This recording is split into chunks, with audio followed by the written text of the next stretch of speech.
नमस्कार दोस्तों। तो फाइनली ब्रजभूषण सिंह के मामले में 15 जून 2023 को दिल्ली पुलिस ने कोर्ट में 1500 पेजेस की चार्जशीट पेश की, जिसमें ब्रजभूषण सिंह पर सेक्सुअल हैरेसमेंट यौन उत्पीड़न के आरोपों को सही पाया गया। ब्रजभूषण सिंह पर सेक्शन 354, 354A, 354D, 509 जैसी धाराएं लगाई गई। इन धाराओं के अकॉर्डिंग ब्रजभूषण सिंह को न्यूनतम 5 साल तक की सजा हो सकती है।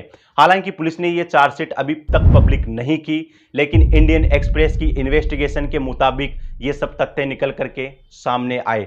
तो क्या है ये पूरा मामला और आखिर इस चार्जशीट में क्या है और क्या सचमुच ब्रजभूषण सिंह को सेक्सुअल हैरेसमेंट में सजा होगी, आइए जानते हैं आज के इस वीडियो में। दोस्तों, इस पूरे केस में 7 महिला पहलवानों ने भारतीय कुश्ती महासंघ के चेयरमैन ब्रजभूषण सिंह पर सेक्सुअल हैरेसमेंट के आरोप लगाए। इन 7 महिला पहलवानों में से एक पहलवान माइनर भी थी। हालांकि बाद में इस नाबालिग ने अपनी कंप्लेंट वापस ले ली और दिल्ली पुलिस ने भी अपनी चार्जशीट में मेंशन किया कि हमें नाबालिग से रिलेटेड कोई भी सेक्सुअल हैरेसमेंट के एविडेंस नहीं मिले, इस वजह से ब्रजभूषण सिंह पर पॉक्सो एक्ट लागू नहीं हो सकता। इस मामले में दिल्ली पुलिस ने रेसलर से पूछताछ की और जो जितने भी विटनेसेस थे उनके बयान दर्ज किए। दोस्तों, इस पूरी इन्वेस्टिगेशन के दौरान दिल्ली पुलिस ने ब्रजभूषण सिंह पर यौन उत्पीड़न, सेक्सुअल हैरेसमेंट से रिलेटेड 15 मामले दर्ज किए, जिसमें 108 गवाहों से पूछताछ की गई, जिसमें भारतीय कुश्ती महासंघ के अधिकारी, कर्मचारी, कोच, रेफरी, साथ ही में कुश्ती स्पर्धा में भाग लेने वाले साथी महिला पहलवानों से पूछताछ की गई। इन गवाहों में से 15 व्यक्तियों ने रेसलर्स जिन्होंने ब्रजभूषण सिंह पर सेक्सुअल हैरेसमेंट के आरोप लगाए थे, इन आरोपों को पुष्टि की, इन आरोपों को सही पाया गया और साथ ही में पीड़ितों ने आरोपों की पुष्टि करने के साथ साथ उन घटनाओं का भी विवरण दिया जहां पर उनके साथ में सेक्सुअल हैरेसमेंट हुआ था। दिल्ली पुलिस ने इस पूरे मामले को लेकर जितने भी गवाह थे, जितने भी पीड़ित थे, उनसे रिलेटेड बयान सीआरपीसी के सेक्शन 161 और 164 के तहत दर्ज किए। दोस्तों, इस पूरी इन्वेस्टिगेशन में फोटोग्राफ्स ने काफी इंपॉर्टेंट रोल प्ले किया, जिसमें ब्रजभूषण सिंह महिला पहलवानों के साथ में थे।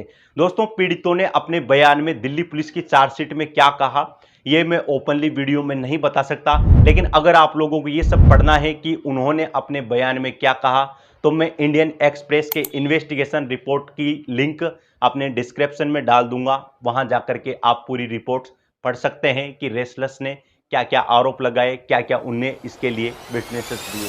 दोस्तों, इस पूरी चार्जशीट में ब्रजभूषण सिंह पर कई धाराएं लगाई गई, जिसमें सेक्शन 354 स्त्री की गरिमा को ठेस पहुंचाने के लिए आपराधिक बल का प्रयोग करना, जिसमें न्यूनतम 5 साल तक की सजा है। 354A किसी भी स्त्री का यौन उत्पीड़न या सेक्सुअल हैरेसमेंट करना, जिसमें न्यूनतम 3 साल तक की सजा है।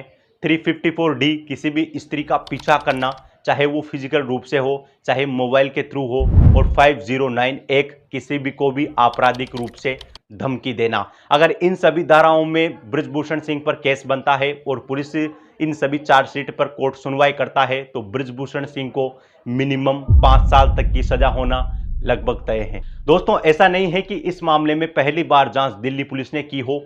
इससे पहले 25 जनवरी 2023 को जब पहलवान जंतर मंतर पर धरने पर बैठे थे, उस समय हमारे केंद्रीय खेल मंत्री ने एमसी मेरी कॉम की अध्यक्षता में एक ओवरसाइट कमेटी का गठन किया था।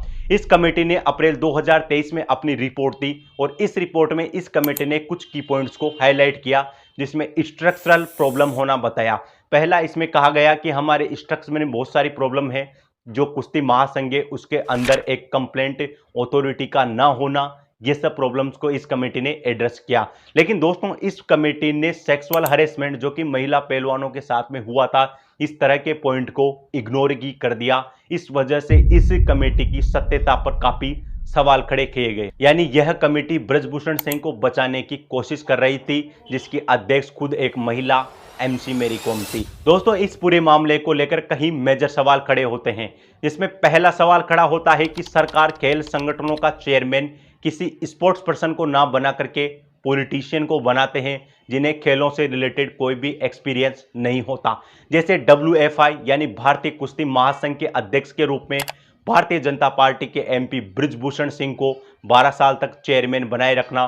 जैसे BCCI जो क्रिकेट की सबसे बड़ी बॉडी है, खेल की सबसे बड़ी बॉडी है भारत में, उसमें अमित शाह के बेटे जय साहा का चयन किया जाना, जैसे राजस्थान क्रिकेट एसोसिएशन में अशोक गहलोत के बेटे वैभव गहलोत का चयन किया जाना, जिन्हें खेल के संबंध में कोई भी एक्सपीरियंस नहीं है, जिन्हें ये पता ही नहीं है कि खेल में रियल प्रॉब्लम क्या है, किस जगह हमें सुधार करने की जरूरत है, ऐसे लोगों को यदि खेल संगठन का चेयरमैन बनाया जाएगा तो हमारा देश खेलों के क्षेत्र में कैसे आगे बढ़ेगा।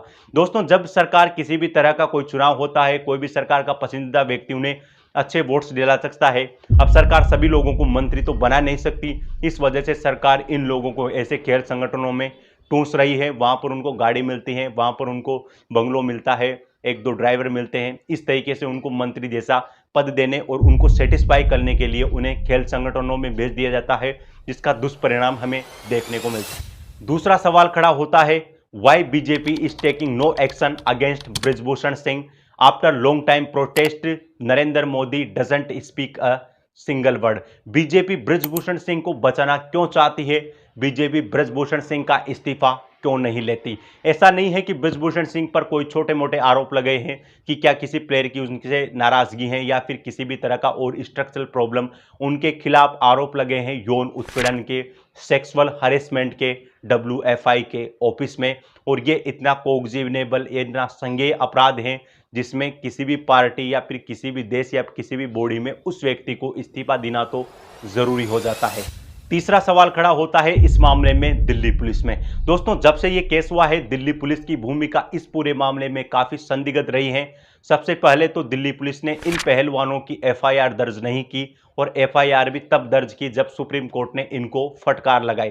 उसके बाद में दिल्ली पुलिस ने इस मामले की जांच की। जांच करने के बाद में जो चार्जशीट मिली उसमें इन आरोपों को सही पाया गया कि ब्रिजभूषण सिंह सेक्सुअल हरेसमेंट के दोषी हैं। उसके बाद भी पुलिस ने उनको अरेस्ट नहीं किया, उसके बाद भी भारतीय जनता पार्टी ने उनका इस्तीफा नहीं लिया, उन्हें बॉडी से नहीं हटाया गया, और इस चार्जशीट को पुलिस ने कोर्ट के सामने पेश कर दिया।